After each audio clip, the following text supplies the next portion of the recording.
ఈ టైం పీరియడ్లో ఎటువంటి కోర్సెస్ మోడర్నైజ్డ్గా ఉన్నాయి, ఎటువంటి కోర్సెస్ అప్డేటెడ్గా ఉన్నాయి? సాఫ్ట్వేర్ అనేది ఏంటంటే సో ఇప్పుడు ఎటువంటి సాఫ్ట్వేర్ కోర్సెస్ చాలా అప్డేటెడ్గా ఉన్నాయి? ఇప్పుడు ఏంటంటే ఈ ఫుల్ స్టాక్ అనేది ఎవరైనా చేయగలరు. అలా కాకుండా బీటెక్ పాస్ అవుట్ అయిన ఇయర్లోనే రిసెషన్ వచ్చింది అనుకోండి, అప్పుడు వాళ్ళు ఏం చేయాలి అసలు? ఆ బీటెక్ రెషన్ అటువంటిది ఏంటంటే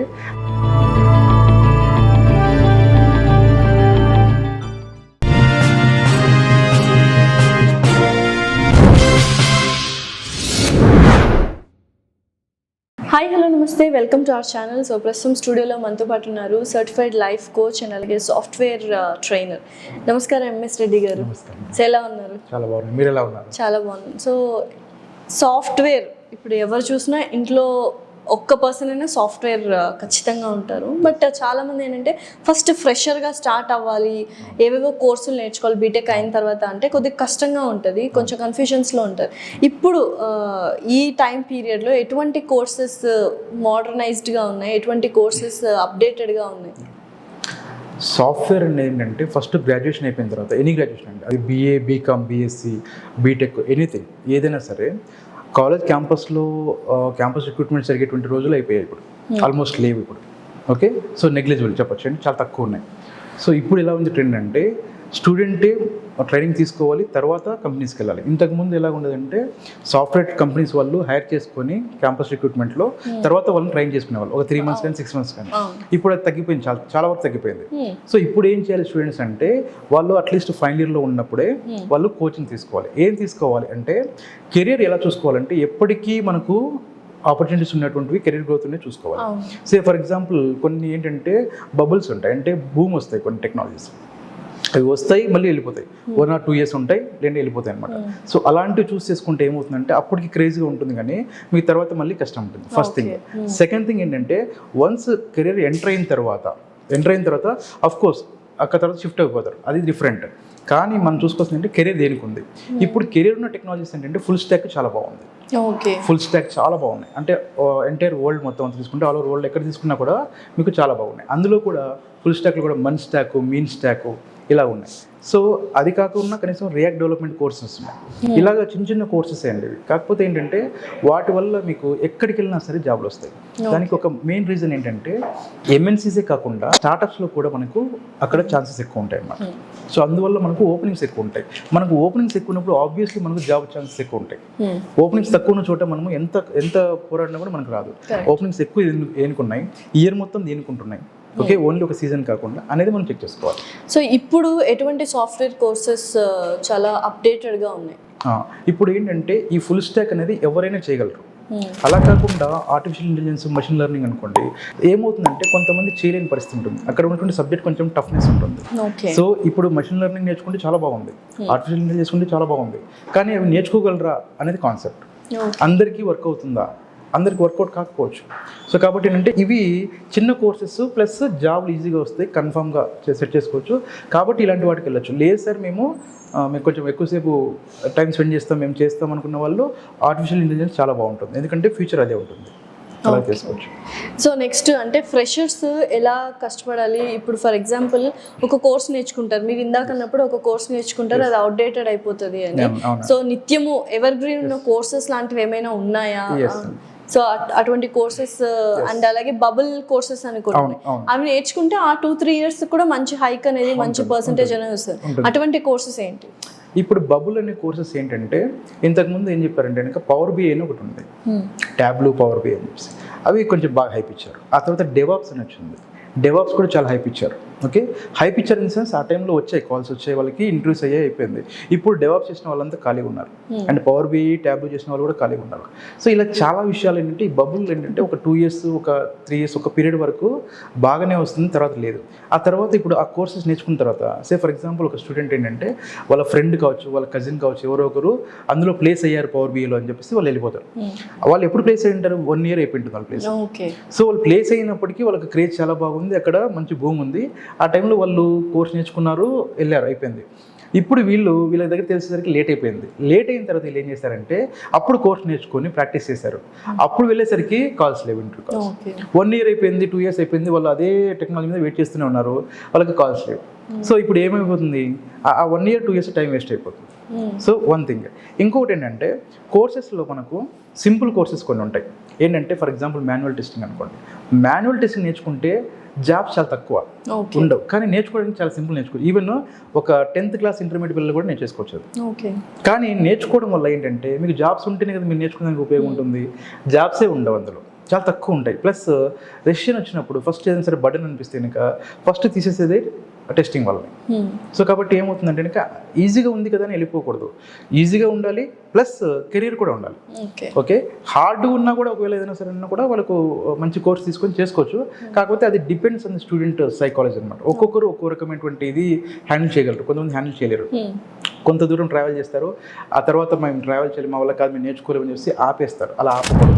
సో కాబట్టి ఏంటంటే ఈవెన్ ఒక కోర్స్ పర్ఫెక్ట్ నేర్చుకుంటే రిమైనింగ్ కోర్సెస్ నేర్చుకోవడానికి ఎబిలిటీ ఉంటుంది, నేర్చుకోగలరు వాళ్ళు. సో బీటెక్ అయిన వెంటనే ఎటువంటి కోర్సులు నేర్చుకోకుండా సాఫ్ట్వేర్ జాబ్ కొట్టచ్చు? కష్టం అండి, చాలా కష్టం. ఇప్పుడున్న ప్రజెంట్ మార్కెట్లో నేను ఇంజనీరింగ్ చేశాను లేదా ఎంసీఏ చేశాను, నాకు నన్ను డైరెక్ట్ కంపెనీ తీసేసుకుంటుంది అనేటువంటి భ్రమలు మాత్రం దయచేసి ఉండకండి. క్యాంపస్ సెలక్షన్స్ క్యాంపస్ ఉంది, సెలెక్ట్ అవుతున్నారు. క్యాంపస్ ఉందండి. క్యాంపస్లో ఇప్పటికీ ఏంటంటే కొన్ని రెప్యూటెడ్ కాలేజెస్ ఉన్నాయి. రెప్యూటెడ్ కాలేజ్లో ఎలా ఉంటుందంటే ఈవెన్ గూగుల్ లాంటివి, తర్వాత మనకు చాలా కంపెనీస్ ఏం చేస్తాయంటే వాళ్ళు క్యాంపస్ ప్లేస్ ఇస్తాయి, వాళ్ళకి 30 lakhs 40 lakhs పర్ యానం కూడా ఉంటుంది. ఓకే, అది డిఫరెంట్. ఏంటంటే ఆ కాలేజ్లో మీరు వన్స్ కాలేజ్ దాటి బయటకు వచ్చేసారనుకోండి అయిపోతుంది, తర్వాత అప్పుడు మనం చూసుకోవాలి ఎలా ఉండాలి. So short term courses better అంటారా, లాంగ్ టర్మ్ కోర్సెస్ బెటర్ అంటారా సస్టైన్ అవ్వడానికి సాఫ్ట్వేర్ జాబ్? ఇప్పుడు ఏంటంటే కోర్సు షార్ట్ టర్మ్ ఉంటుంది, లాంగ్ టర్మ్ ఉంటుంది. ఓకే, సే ఫర్ ఎగ్జాంపుల్ ఇప్పుడు పవర్ బిఐ లాంటివి అనుకోండి, ఒక 1 month నేను చేసుకోవచ్చు కోర్స్. ఫుల్ స్టాక్ నేర్చుకోవాలంటే 6 months పడుతుంది. సో పవర్ బి ఒకవేళ కెరీర్ లేదనుకోండి, మీరు 1 month నేర్చుకొని ఒక 1 year వెయిట్ చేయడం కంటే ఒక 6 months ఇక్కడ ట్రావెల్ చేసి ఇక్కడ నేర్చుకుంటే మీకు కెరీర్ ఉంటుంది. ఓకే, అది షార్ట్ టర్మ్ లాంగ్ టర్మ్ రెండు మనం చూసుకోవాలి. లేదు ఇందులో ఫుల్ స్టాక్ మేము నేర్చుకోలేము, మాకు ఆ 6 months టైం పడుతుంది అనుకుంటే 45 daysలోనే మనకు రియాక్ట్ డెవలప్మెంట్ అనే కోర్స్ ఉంటుంది. జస్ట్ 45 days, అది కూడా అంతే. అది ఫ్రంట్ ఎండ్ అంటాం. అది నేర్చుకున్నాం అనుకోండి, నెక్స్ట్ అప్డేట్ చేసుకోవచ్చు, ఆ తర్వాత మనకు బ్యాక్ ఎండ్కి వెళ్ళిపోవచ్చు. సో కాబట్టి షార్ట్ టర్మ్ అయినా నేర్చుకోవచ్చు, లాంగ్ టర్మ్ నేర్చుకోవచ్చు. ఓన్లీ థింగ్ ఏం చూసుకోవాలంటే మనము దానికి కెరీర్ ఉంటుందా లేదా అది చూసుకోవాలి. సో మీరు ఎక్కువగా ఏ కోర్సెస్లో ట్రైనింగ్ ఇస్తూ ఉంటారు సాఫ్ట్వేర్? మేము ఏంటంటే ఫుల్ స్టాక్ ఉంటుంది, మన్ స్టాక్ ఉంటుంది, మీన్ స్టాక్ ఉంటుంది, రియాక్ట్ డెవలప్మెంట్ ఉంటుంది, పవర్ బిఐ ట్యాబ్లు కూడా ఇచ్చాము మేము. ఓకే, సో ఇలా కోర్సెస్ చాలా ఉన్నాయి. కాకపోతే ఏంటంటే మేము ఎలా ఆలోచిస్తామంటే ట్రెండింగ్ ఏముంది, వాళ్ళకి ఏం అవసరం ఉంది, స్టూడెంట్కి జాబ్స్ రావాలి. మనకు ఎవరైనా సరే ఒక కోచింగ్ తీసుకుంటున్నామంటే దాన్ని అల్టిమేట్ వాళ్ళకి ఏముంటుందంటే జాబే కావాలి. సో కాబట్టి ప్రజెంట్ ట్రెండ్ ఏముంది, జాబ్ దేనికి వస్తున్నాయి, వాటిని మాత్రం మేము ట్రై చేస్తాం. అండ్ ఒక స్టూడెంట్స్ ఫర్ ఎగ్జాంపుల్ ఒకరు వచ్చారనుకోండి, వాళ్ళకి ఏంటంటే మాకు ఏమి తెలియదు సార్ ఇండస్ట్రీలో, మాకు ఐటీ గురించి ఏమీ తెలియదు అని అంటే ఓన్లీ సాఫ్ట్వేర్ నేర్చుకుంటే సరిపోదు కోచింగ్. వాళ్ళకి ఏంటంటే క్యాంపస్ రిక్రూట్మెంట్ టెస్ట్ ఉంటాయి, ఫ్రెషర్కి వెళ్తున్న వాళ్ళకి. ఓకే, సిఆర్టీ అంటాము, అది చేసుకోవాలి. తర్వాత చాలామందికి ఇంటర్వ్యూ ఫేస్ చేయడం చాలా కష్టం ఉంటుంది, మాట్లాడడం కష్టం ఉంటుంది. ఓకే, తర్వాత ఎటికెట్స్ ఉంటాయి కొన్ని, అవి తెలియదు కొన్ని. సో ఇవన్నీ కూడా మేము గైడ్ చేస్తాం. ఇలాగా A to Z మొత్తం ప్యాకేజ్ లాగా ఉంటుంది వాళ్ళకి. అలాగే. సో ఎన్ని కోర్సెస్ మినిమం నేర్చుకోవాలి సాఫ్ట్వేర్ ఇంజనీర్గా సస్టైన్ అవ్వాలి అంటే? నంబర్ ఆఫ్ కోర్సెస్ అనేది ఏమి ఉండదా? నంబర్ ఆఫ్ కోర్సెస్ అనేది ఎక్కడ ఉండదండి. సే ఫర్ ఎగ్జాంపుల్ ఒక ఎగ్జాంపుల్ చెప్తాను నేను. ఏంటంటే ఒక student say for example Hyderabad తీసుకోండి. ఒక స్టూడెంట్ ఎక్కడైనా సరే మనకు కాలేజ్ కంప్లీట్ చేసుకునేసి హైదరాబాద్కి వచ్చేస్తారు, ఫ్రెండ్స్ ద్వారానో ఎవరి ద్వారానో చూసుకునేసి వచ్చి ఆ పీజీలో స్టే చేస్తారు, లేదంటే ఎక్కడ చోట ఫ్రెండ్స్ రూమ్లో ఉంటారు. వాళ్ళు రాగానే అమీర్పేటకి వచ్చేసి ఒక కోర్స్ తీసుకోమని చెప్తారు. వాళ్ళకి వెళ్ళగానే కౌన్సిలర్ ఏం చెప్తారంటే మీరు ఏం నేర్చుకోవాలనుకుంటే జావా నేర్చుకోవాలనుకుంటున్నారా, ఓకే ఫైన్, ఫస్ట్ జావా కంటే ముందు సి నేర్చుకోండి అంటారు. సి లాంగ్వేజ్ నేర్చుకోండి, తర్వాత C++ నేర్చుకోండి, తర్వాత జావా నేర్చుకోండి అంటారు. ఓకే, నిజానికి సి అవసరం లేదు, C++ అవసరం లేదు. మరి ఎందుకు నేర్చుకుంటారు? ఇప్పుడు ఎవరు చూసినా C++, జావా ఈ కోర్సులో ఎక్కువగా జావా నేర్చుకోవాలంటే కొంతమందికి ఉన్నటువంటి మిస్కన్సెప్షన్ ఏంటంటే జావా రావాలంటే సి రావాలి, C++ రావాలి అనుకుంటారు. ఓకే, నేనేమంటానంటే జావా రావాలంటే జావానే నేర్చుకోవాలి. ఓకే, ఒకవేళ సార్ మాకు ఆల్రెడీ కాలేజ్లో మాకు సి చెప్పారు, మేము నేర్చుకున్నామంటే వెల్ అండ్ గుడ్. ఎందుకంటే ప్రోగ్రామింగ్ కొంచెం ఐడియా ఉంటుంది. తర్వాత C++ అంటే ఆబ్జెక్ట్ ఓరియంటెడ్ ప్రోగ్రామ్ అంటాము. ఓకే, అది వస్తుంది మనకు, ప్రూఫ్స్ కాన్సెప్ట్ అంటాం. అది ఉంటే మంచిది, ఆల్రెడీ నేర్చుకుని ఉంటే మంచిది. కానీ ఖచ్చితంగా ఇది నేర్చుకోవాలని ఉండదు. ఓకే. అది ఏం చేస్తామంటే ఇప్పుడు ఫర్ ఎగ్జాంపుల్ నా ఇన్స్టిట్యూట్ ఉంది అనుకోండి, నా ఇన్స్టిట్యూట్లో నా ప్రోడక్ట్ని సేల్ చేసుకోవడానికి సి కూడా నేర్చుకోండి, సిపిపి నేర్చుకోండి అంటే కనుక అన్నెసరీ బర్డెన్ స్టూడెంట్కి. ఓకే. ఓకే, వాళ్ళకి ఏంటంటే దీనికి ఫీజు కట్టాలి, ఫీ ఒకటే కాదు వాళ్ళకి ఏంటంటే టైం కూడా చాలా ఇది అవుతుంది. సి నేర్చుకొని సిపిపి నేర్చుకొని ఇవన్నీ నేర్చుకొని మళ్ళీ జావాకి వస్తాయంటే కనుక టైం వేస్ట్ అయిపోతుంది. సో కాబట్టి డైరెక్ట్ జావా నేర్చుకోవాలనుకుంటే జావా నేర్చుకోండి, పైథాన్ నేర్చుకోవాలంటే పైథాన్ నేర్చుకోండి. ఓకే, ఒకవేళ మీకు ఉంటే మంచిదంటే ఆల్రెడీ ఉండింటే మంచిది తప్ప ఇప్పుడు కొత్తగా నేర్చుకోండి కాదు అర్థం. సే ఫర్ ఎగ్జాంపుల్ మీ కాలేజ్లో ఉందనుకోండి, మీ సిలబస్లో మీకు సి ఉంది, గ్రేట్ నేర్చుకున్నారు. లేదు సార్ మాకు నాట్ ఎన్ ఇష్యూ, మీరు డైరెక్ట్గా పైథాన్ నేర్చుకోండి లేదా జావా నేర్చుకోండి, ఇంకేది నేర్చుకోవాలనుకుంటే అది నేర్చుకోండి, దానికోసం వేరే ఎక్కర్లేదు. అది చెప్తాను. సో బీటెక్ పాస్ అవుట్ అయిన ఇయర్లోనే రిసెషన్ వచ్చింది అనుకోండి, అప్పుడు వాళ్ళు ఏం చేయాలి అసలు బీటెక్ స్టూడెంట్స్? కరెక్ట్ క్వశ్చన్ అడిగారు మేడం. ఏంటంటే రెసిషన్ అనేటువంటిది ఏంటంటే అది పాసింగ్ క్లౌడ్స్ లాగా వస్తూ ఉంటుంది పోతూ ఉంటుంది, ఎగ్జాక్ట్గా ఎప్పటికీ ఉండదు. First thing. సెకండ్ థింగ్ ఏంటంటే రెసిషన్లో కూడా ఏ కోర్స్కి జాబ్స్ ఉన్నాయని తెలుసుకోవాలి ఫస్ట్. ఓకే. రెసిషన్లో కూడా ఇప్పుడు రెసిషన్లో కూడా మీరు ఫుల్ స్టాక్, మెన్ స్టాక్ అన్నా కూడా ఫుల్ స్టాక్ మీనింగ్ ఏంటంటే front end, back end, database అని 3 రకాలు ఉంటాయి. ఇప్పుడు ఏంటంటే ప్రతి కంపెనీకి కూడా ప్రతి బిజినెస్ కూడా ఒక వెబ్సైట్ ఉంటుంది. ఆ వెబ్సైట్ తయారు చేసే వాళ్ళు మాలాంటి ప్రొఫెషనల్స్ ఎవరో ఒకరు ఉంటారు. ఓకే, అందులో front end, back end, database ఉంటాయి. ఈ కోర్స్ అనేటువంటిది ఎంత రెసిషన్ వచ్చినా సరే దానికి ఎలాంటి ఇష్యూ ఉండదు, దానికి ఇంపాక్ట్ ఉండదు. కారణం ఏంటంటే బిజినెస్లు అనేవి ఉంటాయి బయట, బిజినెస్లు ఎక్కడికి పోవు, బిజినెస్ ఉంటాయి. ఓకే, సో రెసిషన్ ఎంత వచ్చినా సరే స్టార్ట్అప్ కంపెనీస్, చిన్న కంపెనీస్ ఉంటాయి. సే ఫర్ ఎగ్జాంపుల్ ఇప్పుడు మనం ఇద్దరం ఉన్నాం అనుకోండి, ఇద్దరం కలిసి కూడా కంపెనీ స్టార్ట్ చేయొచ్చు. ఓకే. మన ఇద్దరి కంపెనీ లేదు, నేను ఒక్కరిని కూడా నేను కంపెనీ స్టార్ట్ చేసుకోవచ్చు. దానికి ఒక ఫెసిలిటీ ఉంది. ఏంటంటే అక్కడ ఉన్నటువంటి సాఫ్ట్వేర్స్ ఏవి కూడా మన no need to purchase license purchase చేయక్కర్లేదు, ఫ్రీ ఆఫ్ కాస్ట్లో మనకు దొరుకుతాయి. ఓకే, ఒక ఎంప్లాయీగా నేను లేదంటే ఒక ప్రొఫెషనల్గా నేను నేర్చుకున్నటువంటి కోర్స్ని నేను చేసి మీకు వెబ్సైట్, సే ఫర్ ఎగ్జాంపుల్ మీరు ఒక కంపెనీ స్టార్ట్ చేస్తున్నారు, మీకు అది కావాలి ఏంటంటే నాకు వెబ్సైట్ చేయండి అని అడిగారు అనుకోండి, ఈ వెబ్సైట్ చేస్తాను నేను. కాబట్టి ఇలా ఉంది. కాబట్టి కంపెనీస్ అనేవి చాలా ఉన్నాయి, స్టార్టప్స్, ఎంఎన్సీస్ అన్నీ ఉన్నాయి. కాబట్టి ఆపర్చునిటీ ఎక్కువ ఉంటాయి. మీకు రెషియన్లో కూడా మీకు జాబ్ వస్తుంది. సో ఇది ఫ్రెషర్స్కి. ఇప్పుడు ఆల్రెడీ జాబ్ చేస్తున్నారు, ఒక 3-4 years ఎక్స్పీరియన్స్ అయిన వాళ్ళకి కూడా రెసెషన్ టైంలో లే ఆఫ్ చేసేస్తూ ఉంటారు.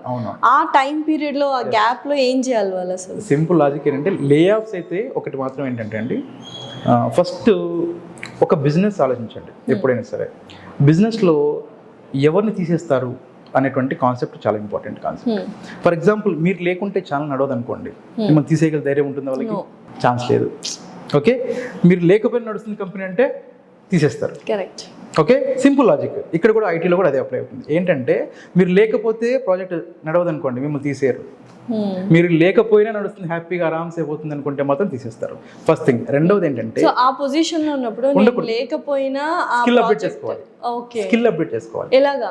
సింపుల్ ఏంటంటే ఒక కోర్స్ నేర్చుకున్నాం అనుకోండి, మనం ఎలా ఎక్స్పెక్ట్ చేస్తారంటే ఒక మేనేజ్మెంట్ మీరు ఓన్లీ ఒక పర్టికులర్ స్కిల్కే స్టిక్ అని అయిపోకూడదు.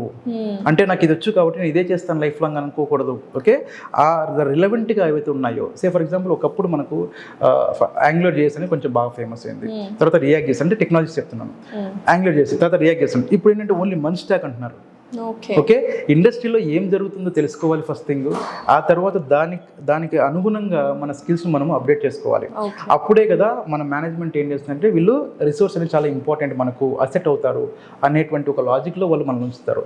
లేకుండా పోతే కనుక పోతుంది. ఇది ఒక కాన్సెప్ట్. సెకండ్ థింగ్ ఏంటంటే మన ప్యాకేజ్ ఒకవేళ చాలా హై ఉందనుకోండి, రిస్క్ జోన్లో ఉన్నట్టే. ఓకే, అందరికీ వెళ్తుంది కానీ బట్ రిస్క్ ఉంది. ఫర్ ఎగ్జాంపుల్ ఒక 40 to 50 lakhs ఉంది అనుకోండి. ఫర్ ఎగ్జాంపుల్ నా శాలరీ ఒక 40 lakhs ప్లస్ ఉంది. 40 LPA ఉన్నప్పుడు వాళ్ళు ఏం ఆలోచిస్తారు మేనేజ్మెంట్ అంటే, రెసిషన్ వచ్చినప్పుడు నాకు 40 LPA ఇచ్చే కంటే నాకన్నా తక్కువ వాళ్ళు 20 LPAలో పనిచేసే వాళ్ళు ఉన్నారు కదా, వాళ్ళు కూడా అదే మేనేజ్ చేయగలుగుతున్నారు సేమ్ అనుకోండి. ఓకే, ఇద్దరు అదే ఉన్నాం అనుకోండి. సో వాళ్ళు ఏం చేస్తారంటే 40 LPA వాళ్ళని ఫస్ట్ టార్గెట్ చేస్తారు, తీసేయడానికి టార్గెట్ చేస్తారు. ఒకటి. కాకపోతే ఏంటంటే రెసిషన్ అనేది ఎక్కువసేపు ఉండదు, అంటే ఒక 1 year 2 years ఉండి మళ్ళీ వచ్చేస్తారు. బట్ స్కిల్ ఉన్న వాళ్ళు అది కాకుండా వేరే చేసుకున్నా సరే వాళ్ళు సర్వైవ్ అవుతారు. సో సస్టైనబిలిటీ ఉంటుందా సాఫ్ట్వేర్ ఇంజనీరింగ్లో? ఉంటుందండి. కాకపోతే ఒకటి ఏంటంటే మీరు అన్నట్టు ఈ లే ఆఫ్లు, రెసిషన్లు, హై ప్యాకేజ్ ఉంటే ఎవరైనా గ్రోత్ అవ్వడానికే చూస్తారు. At a point of time saturation level వచ్చేస్తుంది వాళ్ళ శాలరీకి. సో శాలరీ మీద డిపెండ్ అయ్యి చాలా కొనేసి ఉంటారు, చాలా లైఫ్ స్టైల్ వాళ్ళకి అలవాటు అయిపోతుంది. ఆ టైంలో ఎలా ఉంటుంది తీసేస్తే? బికాజ్ సాచురేషన్ అనేది సాచురేషన్ కాదు, సస్టైనబిలిటీ ఉండదేమో సాఫ్ట్వేర్ ఇంజనీర్స్కి అనుకుంటా. ఒక లాజిక్ ఏంటంటే కంపేర్ చేసుకుంటే ఒకవేళ గవర్నమెంట్ జాబ్, ప్రైవేట్ జాబ్ చూసుకున్నాం అనుకోండి, నార్మల్గా ఒకప్పుడు వన్స్ అపాన్ టైం ఏంటంటే మేబీ ఒక 20-30 years బిఫోర్ ప్రైవేట్ కంపెనీస్ ఉన్నాయి అనుకుంటే, గవర్నమెంట్ పక్కన పెట్టేస్తే కాసేపు ప్రైవేట్ కంపెనీస్ అంటే ఏం చెప్పేవాళ్ళంటే ఏదో ఒక ఫ్యాక్టరీనో ఓకే ఏదో ఒక కెమికల్ రిలేటెడ్ ఏదో ఒక ఇండస్ట్రీ ఉంటుంది. ఆ ఇండస్ట్రీకి వెళ్ళే వాళ్ళు అప్పట్లో వాళ్ళ శాలరీస్ మేబీ 10,000, 15,000, 20,000 అలాగ ఉండేవి. ఓకే అదే వాళ్ళ పిల్లలు నెక్స్ట్ జనరేషన్ పిల్లలు ఏంటంటే వాళ్ళకు ఫస్ట్లోనే కెరియర్ స్టార్ట్ అవ్వడంలోనే వాళ్ళు 20 yearsలో ఎంత శాలరీ ఉందో అంత శాలరీ. సే ఫర్ ఎగ్జాంపుల్ 20 yearsలో ఆయనకి 40,000 రూపీస్ వచ్చింది అనుకున్నాం. వాళ్ళ అబ్బాయి లేదా వాళ్ళ అమ్మాయికి ఇదే 40,000 ఫ్రెషర్గా వచ్చేస్తుంది. ఓకే సో ఇప్పుడు ఐటీ రావడం వల్ల చాలా చాలా వచ్చేసింది. మీరు ఒక గవర్నమెంట్ ఎంప్లాయీ వాళ్ళు 20 లేదా 30 yearsలో వాళ్ళు ఎంతైతే సంపాదిస్తారో అని చేస్తారో అదంతటిని కూడా వీళ్ళు 5 yearsలో సంపాదించగలరు. కాకపోతే ఏంటంటే ఒకటి మీరు ఎంత స్మార్ట్గా ఆలోచిస్తున్నా చాలా ఇంపార్టెంట్. ఓకే సో దానివల్లే మనకు ప్యాకేజ్ పెరుగుతాయి. ఎలా అంటే మీరు స్కిల్స్ ఇప్పుడు ఈవెన్ బీటెక్ కంప్లీట్ అవ్వకముందే పిల్లలు గ్రాడ్యుయేషన్ ఉన్న వాళ్ళు మెషిన్ లెర్నింగ్ నేర్చుకొని 40 lakhs వాళ్ళు ప్రయాణం తీసుకుంటున్నారు ఇప్పుడే.